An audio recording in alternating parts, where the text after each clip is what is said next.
Hi అండి. ఈరోజు వచ్చి మనం వైట్ హెయిర్ అనేది పర్మనెంట్‌గా బ్లాక్ చేయొచ్చా? రివర్సబుల్లా ఇది అన్నది టాపిక్ గురించండి. ఇప్పుడున్న సిట్యుయేషన్‌లో చిన్న పిల్లలకి గూడా వైట్ హెయిర్ అనేది చూస్తా ఉన్నాము. యంగ్ వాళ్ళకి కూడా 20+ వాళ్ళకి కూడా మనం వైట్ హెయిర్ అనేది గమనిస్తా ఉన్నాము. అసలు వైట్ హెయిర్ అనేది ఎందుకొస్తుందని తెలుసుకుంటే మనం అది ప్రివెంట్ చేయొచ్చా లేదా అన్నది తెలుస్తుందండి. ఎందుకంటే అన్ని వైట్ హెయిర్స్ అనేది మనం రివర్స్ చేయలేమనమాట. మెయిన్‌గా అసలు వైట్ హెయిర్ అనేది ఎందుకు ఫార్మ్ అవుతుందంటే మెలనిన్ అనే పిగ్మెంట్ అనేది లాస్ ఉండడం వల్ల హెయిర్‌లో వైట్ హెయిర్ అనేది ఫామ్ అవుతూ ఉంటుందండి. మెయిన్‌గా 3 కాజెస్ అనమాట. ఒకటొచ్చి genetical, second nutrition deficiency and third one is the stress అనమాట.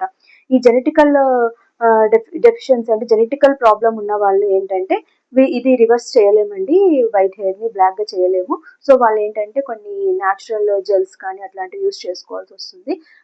ఎందుకంటే వాళ్ళకి హెరిడిటరీగానే వాళ్ళ ఫ్యామిలీలో ఉంటుంది కాబట్టి దీన్ని మనమైతే రివర్స్ చేయలేము.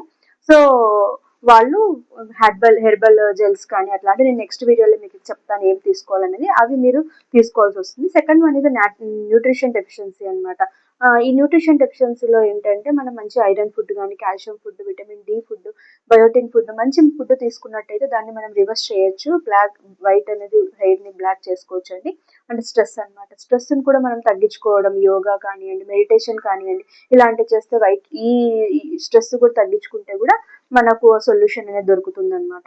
ఈ న్యూట్రిషన్ డెఫిషియన్సీ అండ్ స్ట్రెస్ ఉన్న వాళ్ళు ఏంటంటే వాళ్ళకు న్యాచురల్ సీరమ్స్ అనేవి అవైలబిలిటీలో ఉన్నాయన్నమాట. బయోటిన్ సీరం కానియండి, కాల్షియం, ప్యాంటోథెనైన్ అని కాంబినేషన్స్ ఉంటాయి. కొన్ని కాంపోజిషన్స్ ఉంటాయి. అది గిన మీరు సీరం యూజ్ చేసినా కూడా చాలా బాగుంటుంది. హోమియోలో కూడా మీకు చెప్పా కదా హెయిర్ రివైవర్ అనేది అది యూజ్ చేసినా కూడా మంచి రిజల్ట్స్ వస్తున్నాయండి. ఇట్లా ఈ ప్రాబ్లం ఉన్నప్పుడు మనం ఇవి యూజ్ చేస్తే మీకు రివర్స్ అనేది చేసుకోవచ్చు అనమాట. Thank you.